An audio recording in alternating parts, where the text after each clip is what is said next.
Así también, en primera parte ubicamos la capacidad jurídica o de goce y la capacidad de ejercicio, la cual se ve relajada en el actuar como comerciante, lo que comentamos hace un momento. Así también la capacidad jurídica o de goce es la aptitud para ser titular de derechos y obligaciones, y la capacidad de ejercicio, la cual consiste en la posibilidad de dar vida a los actos jurídicos, pero solo la tienen las personas mayores de edad, en pleno uso y goce de sus facultades para poderla ejercer, porque a lo mejor somos mayores de edad y, como lo mencionamos anteriormente, seamos sujetos de interdicción, ¿sí? No podemos valernos por nosotros mismos. A lo mejor tenemos una discapacidad que nos impide, sobre todo mental, poder ejercer esos actos de comercio. Dentro del artículo 5 del propio Código de Comercio, nos dice que toda persona que según las leyes comunes es hábil para contratar y obligarse, y a quien las mismas leyes no prohíben expresamente la profesión del comercio, tiene incapacidad legal para ejercerlo, ¿sí? Nos está haciendo un poquito más la aclaración respecto a lo que venimos platicando, respecto a quienes tienen esa capacidad de goce y esa capacidad de uso. Así también los menores de edad.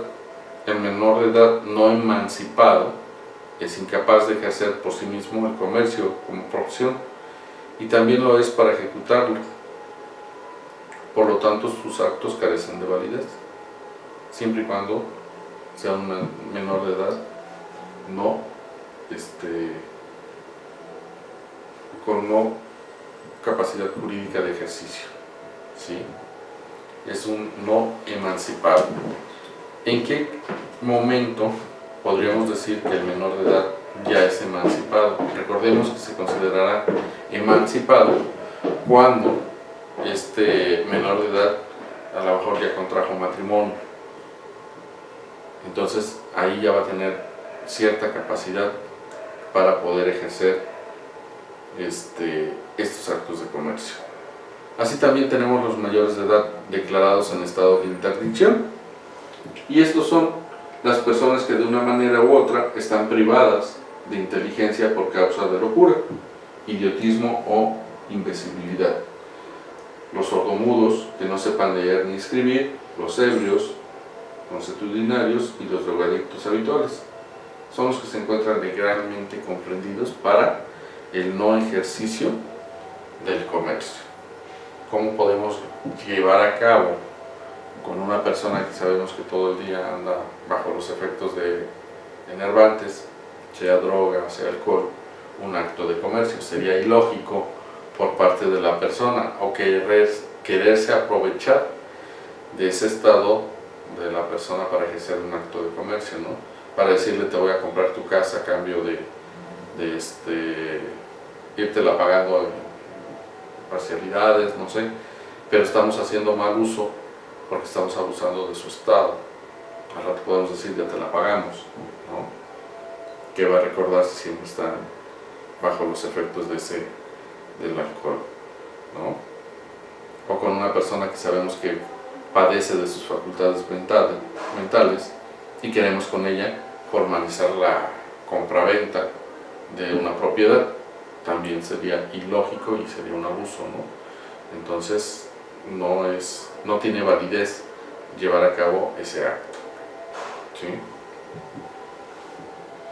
El artículo 2 nos dice que la capacidad jurídica es igual para el hombre y la mujer. En consecuencia, la mujer no queda sometida por razón de su sexo a restricción alguna en la adquisición y ejercicio de sus derechos civiles. Este artículo es conforme al Código Civil Federal, ¿sí? Entonces, la capacidad jurídica aplica tanto para hombres como para mujeres en igual dimensión de importancia, ¿no? Y bueno, entonces consideremos aquí a la persona física o moral que, teniendo la capacidad para ser comerciante, sea goce o de ejercicio, tienen la provisión para ejercer el comercio. Y entonces tenemos los corredores, ¿sí? los corredores tienen prohibido ejercer actos de comercio. Imagínense que un corredor público realice actos de comercio sabiendo que, por ejemplo, una persona recibió una herencia y él está interesado en ella, ¿no? Entonces empieza a negociar la compra y venta de esas propiedades, por poner un ejemplo. Tenemos también los quebrados no rehabilitados. ¿Qué son los quebrados? Los quebrados son las personas que se han declarado en ese estado realizando actos de comercio, ¿sí? Entonces tenían su negociación, no pudieron pagarle a sus acreedores, a sus proveedores, a sus trabajadores, incluyendo al fisco, ¿sí? Llegaron a estar demasiada deuda en su contra y no pudieron levantarse de ello. Entonces se declaran en estado de quiebra, se lleva a cabo el juicio correspondiente y al ser declarados así quebrados, bueno, queda prohibida por cierta temporada el poder hacer actos de comercio. Los condenados por sentencia ejecutoria por delitos contra la propiedad, ¿no? También las personas que han sido recluidas y declaradas de esta manera tienen esa prohibición de poder ejercer actos de comercio.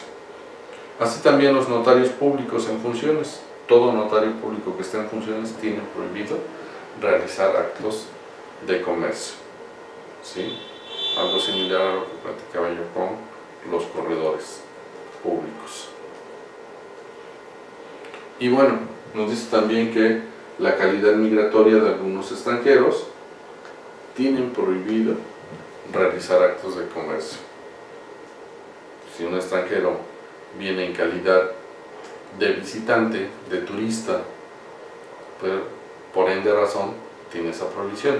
Sin embargo, si el extranjero está de forma legal en nuestro país en el sentido de poder realizar actos de comercio, que su FM2 así lo diga, que puede establecer un acto de comercio o dedicarse a la profesión que él trae, entonces podrá realizar dichos actos de comercio.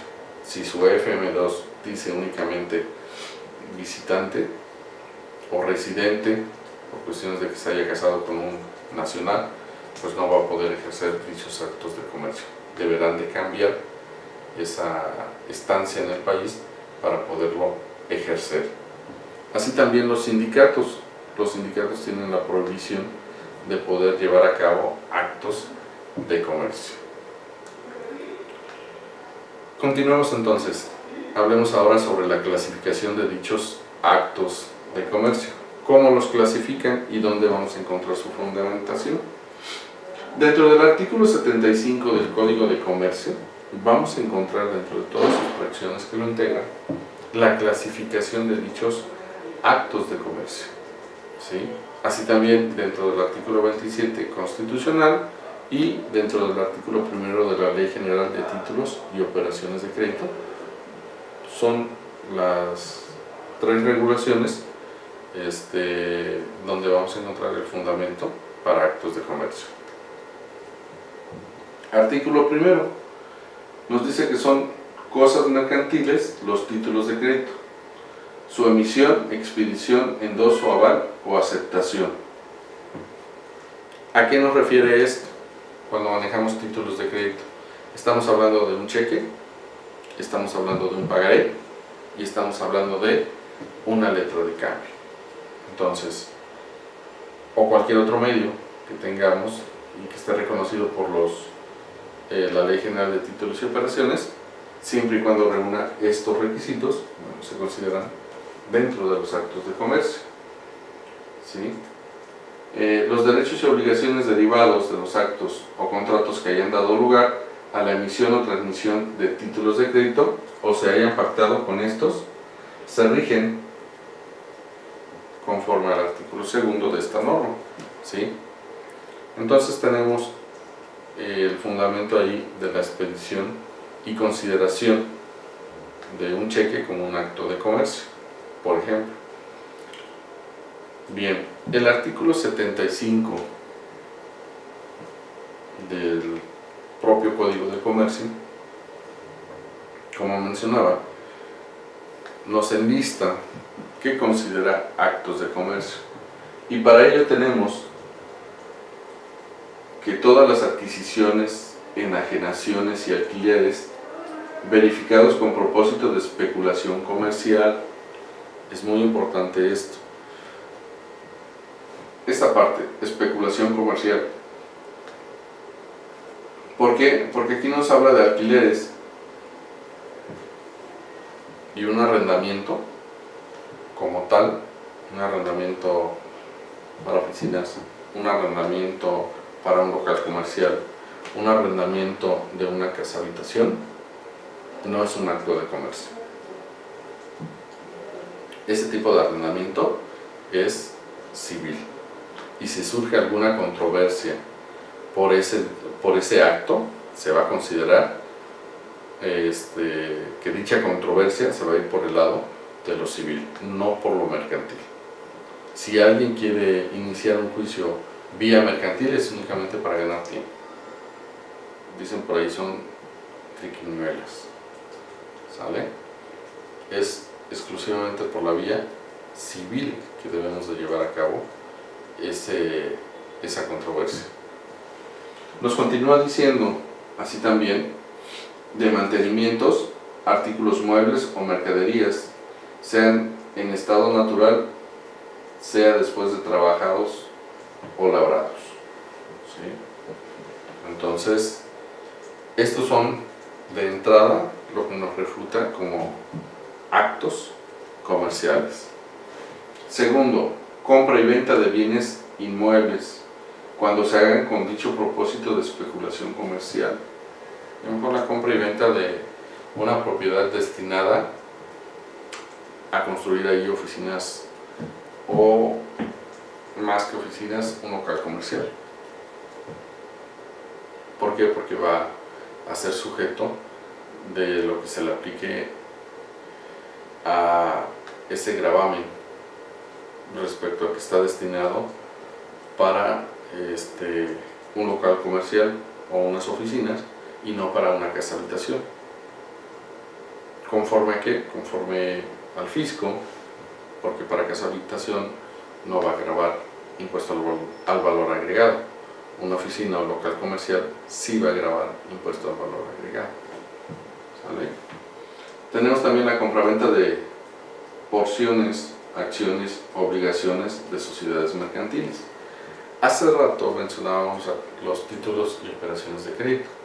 Mencionamos pagaré, cheque, letra de cambio, pero también las acciones y obligaciones de las sociedades mercantiles están regidas bajo los títulos y operaciones de crédito y están consideradas como actos de comercio.